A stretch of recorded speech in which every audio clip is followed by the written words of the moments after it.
오늘 십자가의 은혜를 함께 누리기를 원하며 오늘 말씀의 제목을 사순절의 십자가 묵상하기로 정했습니다. 십자가는 우리가 일상생활 속에서 언제나 보고 느끼고 또 누구나가 가까이에서 상징물로 바라보는 것이 되었습니다.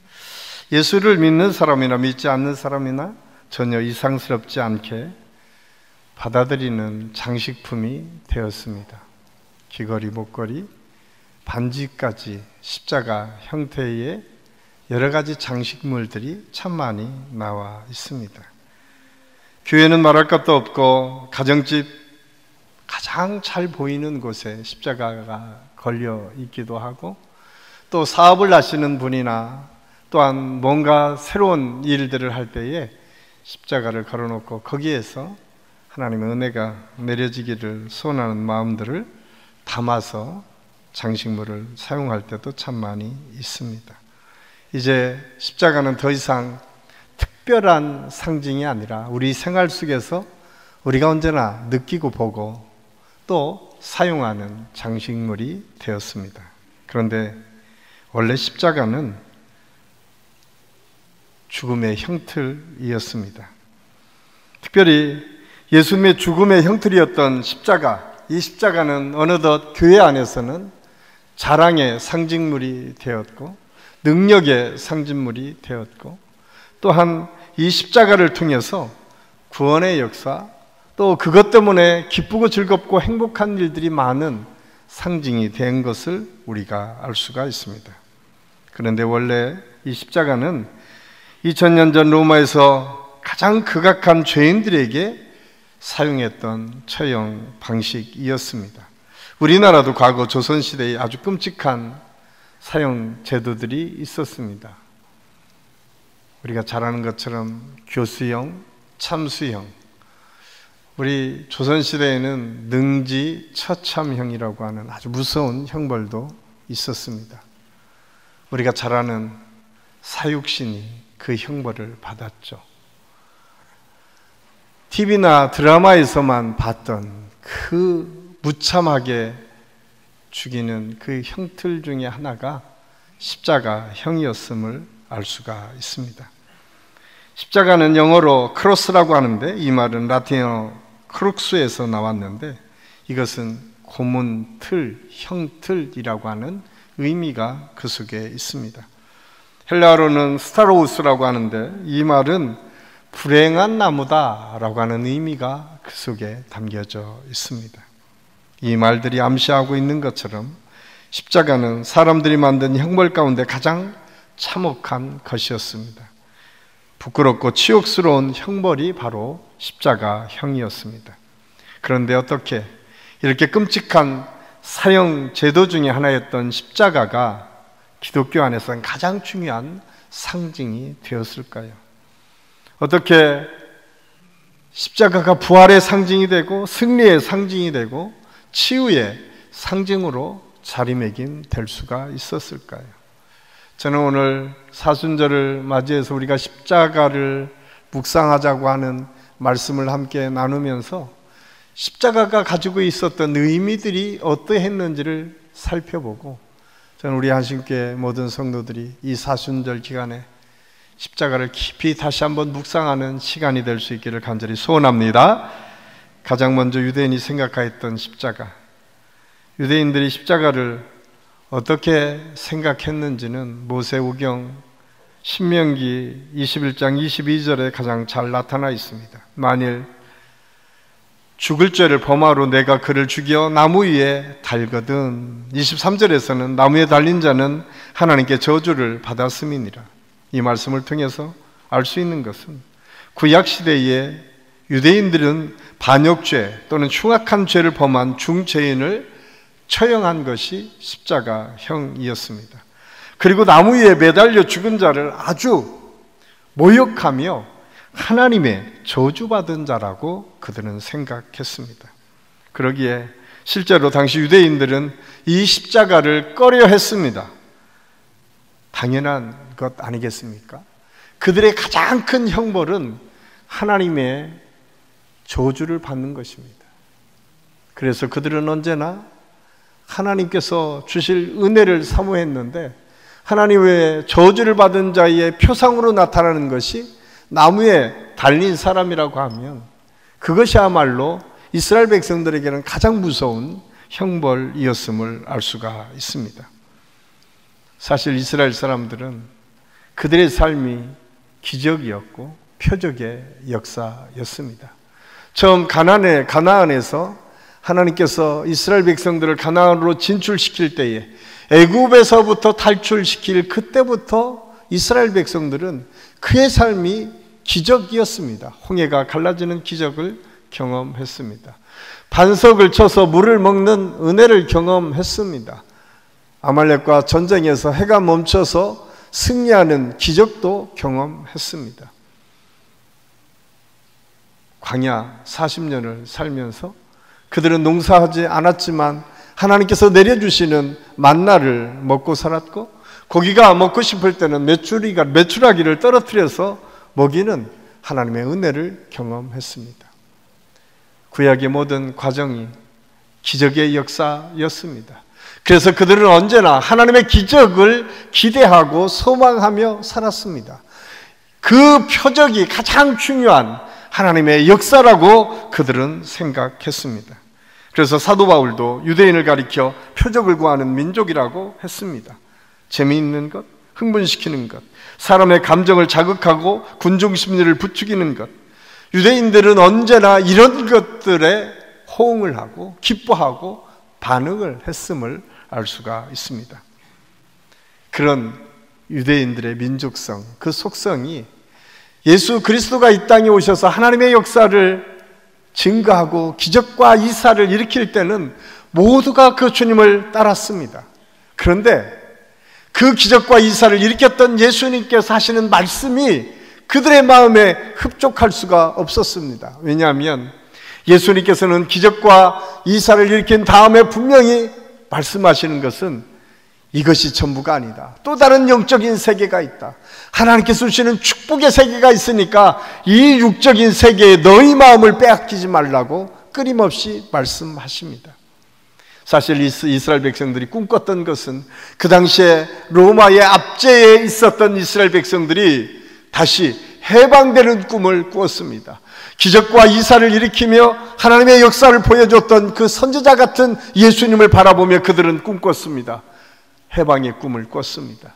이 땅이 다시 하나님의 역사를 통해서 이스라엘이 해방된 나라로 하나님의 민족을 이루겠다라고 하는 생각을 했는데 웬걸 예수님께서는 전혀 거기에는 관심조차 두지 않았습니다. 그들은 실망했습니다. 더 이상 예수님을 메시아로, 예수님을 하나님의 사람으로 섬길 이유가 없었습니다. 그래서 그들은 표적을 구했지만 표적을 일으키지 않는 예수님을 향해서 비난과 조롱하기를 시작합니다. 그를 십자가에 못 박으라고 선언하고, 차라리 그 당시에 가장 흉악한 죄인이었던 바라바를 내려놓고 예수님을 십자가에 못 박으라고 소리치고 있습니다. 그들이 얼마나 분에 찼었는지, 그 피를 우리에게 돌려도 괜찮습니다. 내 자손에게 돌려도 됩니다 라고 내뱉고 있는 이스라엘 백성들의 모습을 볼 수가 있습니다. 이런 비난과 조롱 앞에 예수님은 묵묵히 그 일들을 다 감당하십니다. 그리고 주님이 말씀하십니다. 저들의 죄를 용서하여 주옵소서. 저들의 죄를 저들에게 돌리지 마시옵소서. 주님은 그 조롱과 비난 앞에 아무 말씀도 안 하시고 그 채찍과 고통을 온몸으로 받으시고 묵묵히 십자가를 지고 걸어가셨음을 성경은 우리에게 말씀해 주고 있습니다. 이 사실을 알았던 사도 바울이 갈라디아 3장 13절에 이렇게 고백합니다. 그리스도께서 우리를 위하여 저주를 받은 바 되사 율법의 저주에서 우리를 속량하셨으니 기록된 바 나무에 달린 자마다 저주 아래 있는 자라 하였습니다. 율법의 사람들이 누구입니까? 유대인들이었습니다. 이스라엘 사람들이었습니다. 그들은 율법을 가지고 하나님을 재단하고 판단했습니다. 그러나 예수님께서는 하나님의 사랑을 가지고 그 십자가를 감당해 주셨습니다. 십자가는 그런 아픔과 고통을 참고 견디며 그 모든 조롱과 핍박을 온몸으로 받아들이는 것, 이것이 십자가의 은혜였음을 알 수가 있습니다. 이 사실을 바라봤던 세례 요한, 예수님께서 세례를 받으러 오시는 그 장면을 보고 세례 요한은 이렇게 고백합니다. 보라, 세상 죄를 지고 가는 하나님의 어린 양이로다. 하나님은 이 어린 양에게 우리의 모든 죄를 맡기시고 세상 죄를 지고 걸어가시는 예수 그리스도를 세례 요한은 그렇게 표현했습니다. 저는 이번 사순절 기간에 이 세례 요한의 고백처럼 저와 여러분이 예수님의 십자가를 묵상하며 먼저 우리가 생각해야 될 것이 무엇인가? 우리가 이 세상의 어떠한 표적이나 이 세상의 부흥이나 이 세상의 무언가 영화를 누리는 것, 그것이 아니라 묵묵히 저와 여러분의 죄를 짊어지시고 십자가를 지고 가시는 예수님을 묵상하고 그 예수님의 은혜 앞에 우리의 마음이 온전히 변화되는 하나님의 역사를 경험할 수 있기를 예수님의 이름으로 간절히 축원합니다. 또한 그 당시에 가장 시대를 이끌어갔던 헬라 사람들의 십자가는 어떤 모습이었을까요? 헬라인은 오늘 성경에 보니까 지혜를 구했다라고 성경은 말씀하고 있습니다. 서양 철학을 구축한 헬라 사람들은 어떠했습니까? 어느 누구보다도 지혜를 추구했던 사람들이었습니다. 그들은 인간의 이성과 지성의 최고의 가치라고 생각했습니다.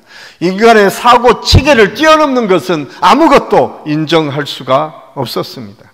그들의 철학 체계, 그들의 문화, 그 모든 것은 인간 중심의 모습이었음을 알 수가 있습니다.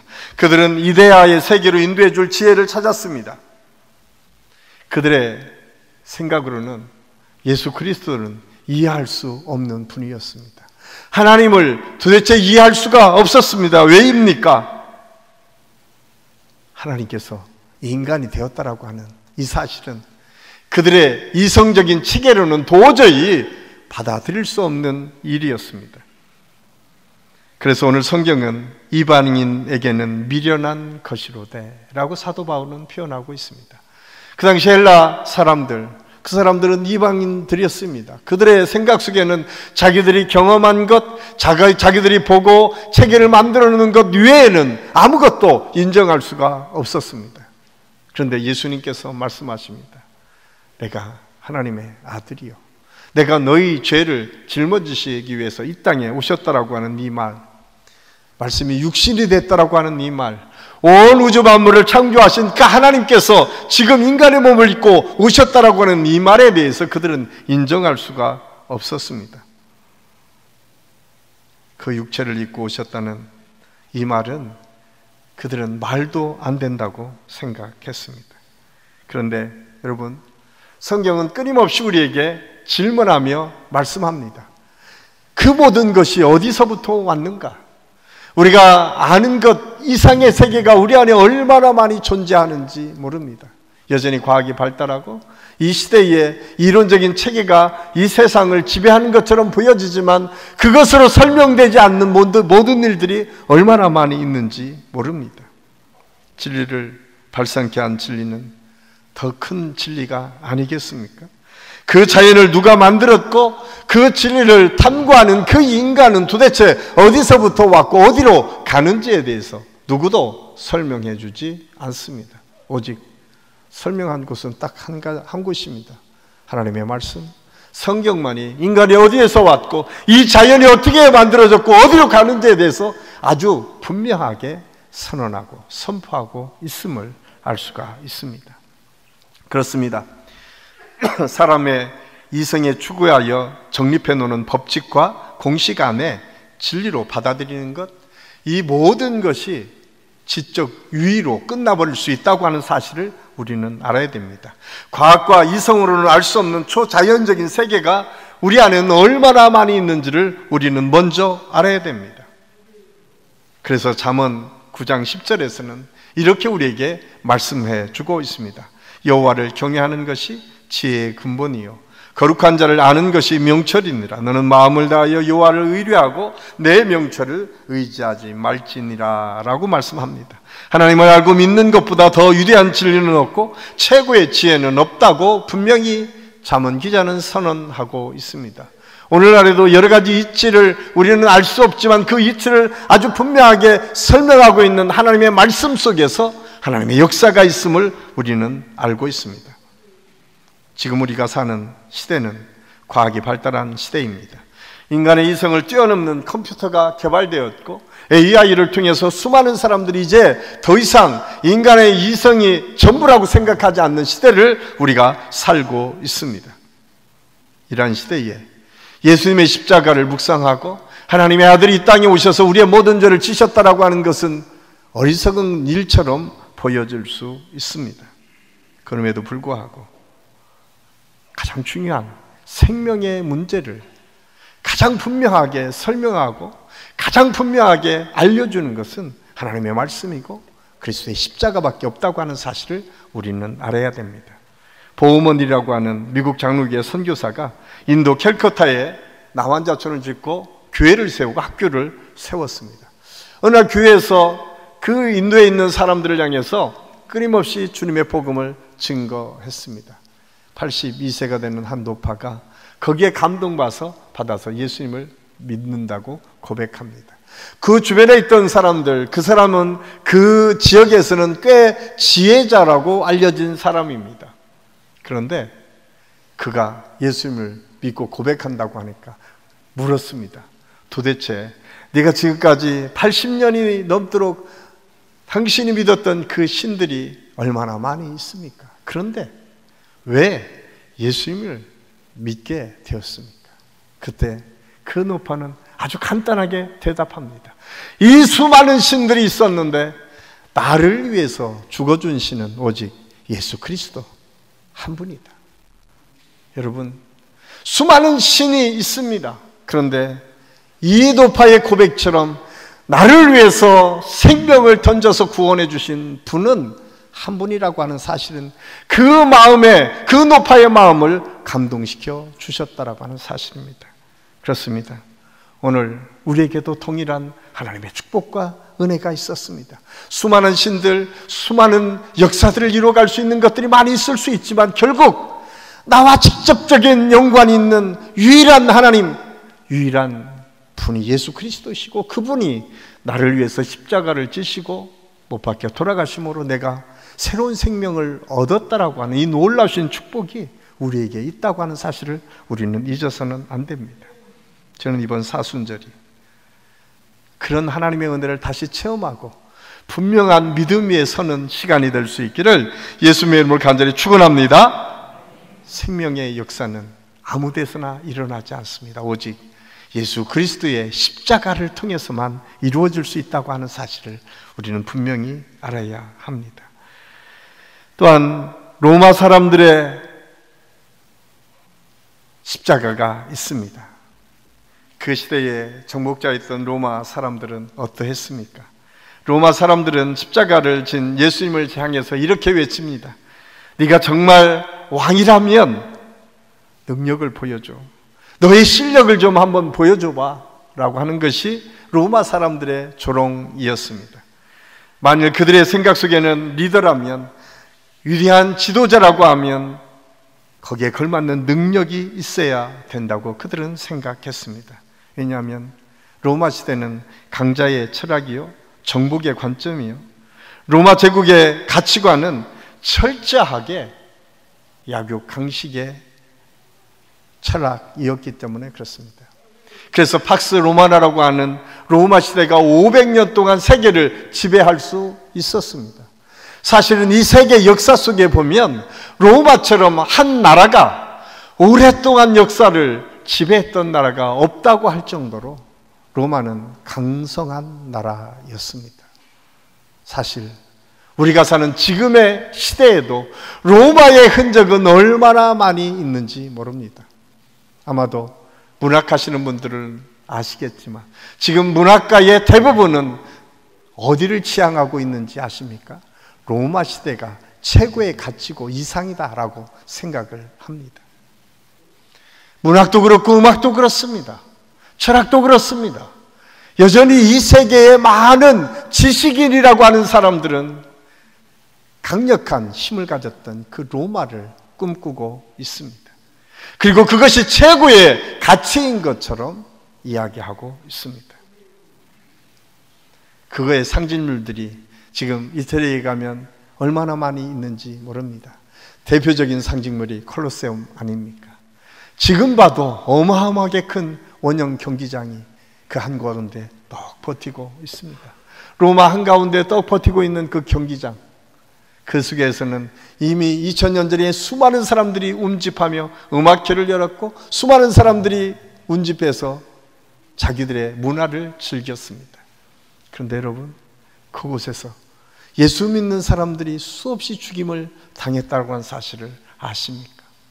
그 강력한 힘을 가졌던 로마 사람들이 그 당시에 황제 숭배 사상에 젖어 있었던 로마 사람들이 생각하기에 황제가 아니라 하나님을 최고의 가치로 예수 그리스도가 나의 주 나의 하나님으로 인정하는 그리스도인들은 인정할 수가 없었습니다. 그래서 그들은 그 원형 경기장에 동물들과 싸워서 그리스도인을 그 속에 넣어서 동물의 밥이 되고 찢기는 모습을 보며 환호를 지르는 로마 사람들이었습니다. 날쌘 훈련받은 검투사들을 앞세워놓고 예수 믿는다라고 하는 이유로 그곳에 아무런 장비도 없이 넣어놓고 죽임을 당하는 모습들을 즐겼던 곳이 로마 콜로세움이었습니다. 그런데 여러분, 그 로마의 경기장 한복판에 십자가가 세워졌습니다. 더 이상 십자가는 부끄럽게 그들이 생각하는 것이 아니라 이제는 더 이상 핍박하고 조롱하는 대상이 아니라 십자가를 바라보며 우러러보고 십자가가 그들의 삶의 중심이라고 고백하기를 시작했다라고 하는 사실입니다. 그래서 사도 바울은 이 놀라운 사실을 이렇게 기록하고 있습니다. 오늘 우리가 읽은 1장 24절 25절 말씀입니다. 우리 함께 읽겠습니다. 오직 부르심을 받은 자들에게는 유대인이나 헬라인이나 그리스도는 하나님의 능력이요 하나님의 지혜니라. 하나님의 어리석음이 사람보다 지혜롭고 하나님의 약하심이 사람보다 강하니라. 아멘.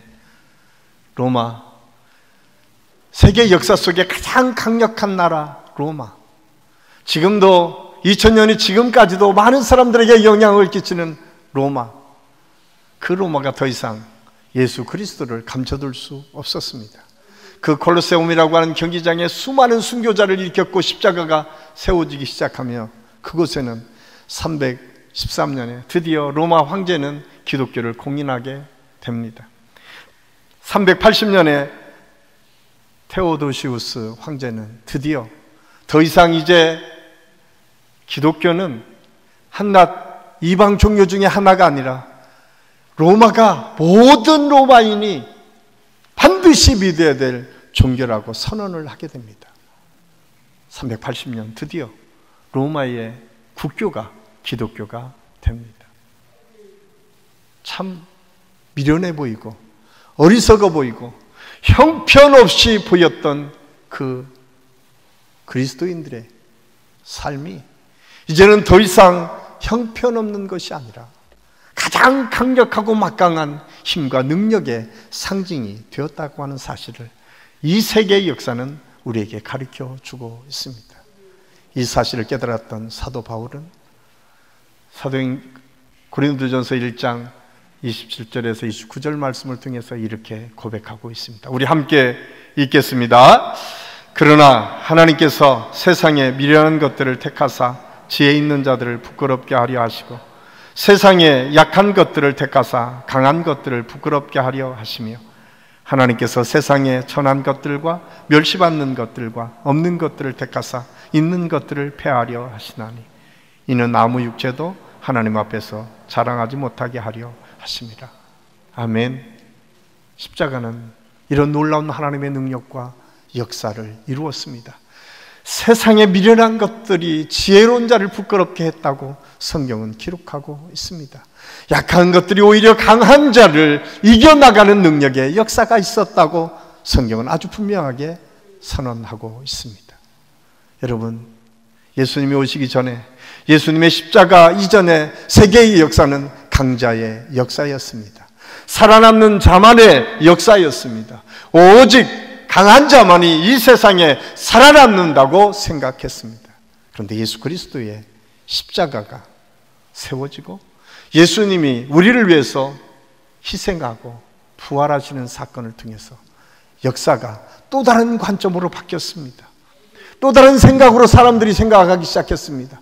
더 이상 강한 자만이 아니라 이름 없이 빛도 없이 보잘것없어 보이는 수많은 민초들과 민중들을 통해서 이 역사가 이루어진다고 하는 사실을 새롭게 발견한 역사학자들이 생기기 시작합니다. 더 이상 강자의 역사가 아니라 약자들이 힘들고 어려운 삶의 이 역사를 지탱해가고 이끌어간다고 하는 사실을 분명하게 선언하고 있습니다. 십자가가 그것을 우리에게 보여주고 있습니다. 이 사실은 한국교회의 역사 속에서 아주 분명하게 드러나고 있습니다. 사실 한국교회가 이렇게 부흥하고 성장한 이유가 어디에 있습니까? 물론 하나님께서 성령의 역사를 통해서 강권적으로 한국에 하나님의 축복을 누리도록 인도해 주셨지만 실상은 시골에 연약한 여성 지도자들, 이름 없이 빛도 없이 기도하며 매일매일 하나님 앞에 기도하며 복음을 증가했던 우리 어머니들 때문에 한국 기독교 역사는 이렇게 성장할 수 있었습니다. 사실 저도 어렸을 때 조그만 시골에 보면 얼마나 많은 사람들이 예수 믿는다라고 하는 이유로 핍박을 받았는지 모릅니다. 예수 믿는다는 이야기로 문중에서 쫓겨나기도 했습니다. 그리고 예수 믿는다라고 하는 이유로 매일매일 남편에게 매를 맞은 적도 참 많이 있었습니다. 그러나 그들은 포기하지 않았습니다. 그들은 거기에서도 묵묵히 기도하며 주님의 복음을 들고 세상을 향해 나아갔습니다. 주님이 나의 남편이 되었고 나의 어머니가 되었고 나의 자녀가 되는 것처럼 그들은 희생하며 하나님의 역사를 이루어 갔습니다. 그러기에 여러분, 한국 땅에 곳곳에 아름다운 교회당이 세워지지 않았을까요? 여러분, 한국 교회 가면 어디든 교회가 세워졌는데 그 교회의 역사를 자세히 들여다보면 위대한 하나님의 사람들, 그 사람들은 이름 없이 빛도 없이 그 교회를 그루터기처럼 지켰던 우리 믿음의 선진들이었다라고 하는 사실을 우리는 잊어서는 안 됩니다. 사실 우리 교회도 마찬가지입니다. 위대한 믿음의 사람들이 앞서서 인도하는 모든 상황이 이 역사를 이끌어갔던 것이 아니라 우리 교회 와서 그루터기처럼 마지막까지 참고 견디며 기도하며 하나님의 뜻을 이루기 위해서 애썼던 수많은 이름 없는 우리 믿음의 성도들의 헌신과 그 노력을 통해서 우리 교회가 세워질 수 있었고 앞으로 한국 교회가 부흥하고 성장하게 될 것입니다. 저는 그런 기대를 합니다. 세상에 미련한 것들을 택하사 지혜로운 자를 부끄럽게 하시는 하나님의 능력이 과거에만 고린도에만 있었던 것이 아니라 21세기를 살아가는 오늘 이 한국 땅에서도 우리 교회에서도 여전히 유효한 하나님의 말씀이고 그 역사는 계속 이루어진다고 하는 사실을 우리는 잊어서는 안 됩니다. 그러기에 내가 있는 자리가 중요합니다. 그러기에 내가 십자가를 묵상하는 것이 얼마나 소중한지를 우리가 알아야 됩니다. 저는 우리 한식교회 모든 성도들이 이번 사순절 기간을 통해서 그 하나님을 깊이 만나고 그 하나님과 은혜를 나누는 축복의 역사를 계속 누릴 수 있기를 예수님의 이름으로 간절히 축원합니다. 저는 마지막으로 참 재미있고 의미 있는 예화 하나를 함께 소개하고 은혜를 나누려고 합니다. 한 작은 소년이 난치병에 걸린 여동생을 위해서 수혈을 하게 되었습니다. 이미 소년은 2년 전에 같은 병에 걸렸기 때문에 그 병이 얼마나 힘들고 어려운지를 잘 알았습니다. 여동생이 유일하게 살 수 있는 방법은 오빠의 항체를 이어받아 수혈을 받는 것 뿐이었습니다. 의사는 그 소년에게 이렇게 묻습니다. 내 피를 메리에게 줄 수 있겠니? 어린아이는 대답하기 힘든 질문이었지만 잠시 머뭇거리다가 예, 내가 동생을 위해서 수혈을 하겠습니다. 이것이 동생을 사랑하는 방법이잖아요. 남매는 침상에 나란히 누운 채 혈액실로 갔습니다. 오랜 시간이 흘러 수혈이 거의 끝나갈 즈음에 소녀는 수혈을 담당하고 있는 간호사에게 다음과 같이 물었습니다. 선생님, 저는 언제 죽나요? 이 아이는 수혈을 하면 본인이 죽는 줄 알았습니다. 그럼에도 불구하고 그 동생을 사랑하는 마음으로 수혈을 한 것입니다. 의사는 깜짝 놀랐습니다. 여러분, 우리가 예수 그리스도를 믿는다라고 하는 것, 예수 그리스도의 십자가를 묵상한다라고 하는 것, 그것은 자기가 죽는 줄 알면서도 자기 동생을 살리기 위해서 수혈을 했던 그 아름다운 마음, 나를 위해서 그렇게 희생해 주신 예수 그리스도의 마음을 내가 느끼고 경험하는 것입니다. 그리고 묵묵히 어른들이 생각하기에는 아무것도 아닌 것처럼 생각하지만 그 어린 소년에게는 얼마나 절박하고 얼마나 힘든 시간들을 보냈을까요? 그런데 그는 그것을 감당해 나갔습니다. 오늘 한국교회 우리 믿음의 성도들에게 필요한 것이 무엇일까요? 이 사순절에 저와 여러분에게 필요한 것이 무엇일까요? 우리는 너무 계산적이지 않습니까? 너무 우리 생각 속에 여러 가지를 계산하며 신앙생활하고 있지는 않습니까? 오늘 이 소년이 자기가 가지고 있는 것들을 전부 헌신하며 자기 동생을 살리려고 하는 그 마음이 있었던 것처럼 오늘날 우리 그리스도인들이 우리 주님을 다시 생각하고 묵상하는 것, 그리고 내가 벗어버리고 바뀌어지고 내가 다시 회복해야 될 것이 무엇인가를 찾는 것, 이것이 이번 사순절에 십자가를 묵상하는 저와 여러분의 목표가 되고 기도가 되고 그런 하나님의 은혜를 누릴 수 있어야 된다고 하는 사실을 우리는 알아야 됩니다. 저는 우리 한신교회 모든 성도들의 삶 속에서 이번 사순절 기간이 그런 하나님의 은혜와 축복을 누릴 수 있는 축복의 시간이 될 수 있기를 예수님의 이름으로 간절히 축원합니다. 기도하겠습니다. 사랑의 아버지 하나님, 은혜를 감사합니다. 오늘 말씀을 통해서 우리가 어떻게 하나님의 말씀을 묵상해야 되는지를 함께 생각했습니다. 우리가 너무 표적만 구하며 살고 있지는 않습니까? 우리가 너무 세상의 이치와 지혜를 가지고 따지며 살아가고 있지는 않습니까? 강한 것, 풍성한 것, 이기는 거에 익숙해져서 그것만이 진리인 것처럼 착각하며 살고 있지는 않습니까? 십자가는 세상 죄를 지고 묵묵히 자기에게 맡겨진 일을 감당하는 길이었고, 힘들고 어려운 자리이지만 그것을 통해서 또 다른 사람이 살아나는 기쁨을 기대하고 소망하는 자리였고, 어렵고 힘든 그 기간들을 믿음으로 잘 이겨나가는 자리였음을 우리가 깨닫습니다. 저는 우리 한식교회 모든 성도들이 이 사순절 기간에 그런 예수님의 사랑과 은혜, 그 십자가를 깊이 묵상하고 그 은혜를 체험할 수 있는 축복의 시간들이 될 수 있도록 하나님께서 역사하여 주시옵소서. 예수님의 이름으로 감사드리며 기도하옵나이다. 아멘.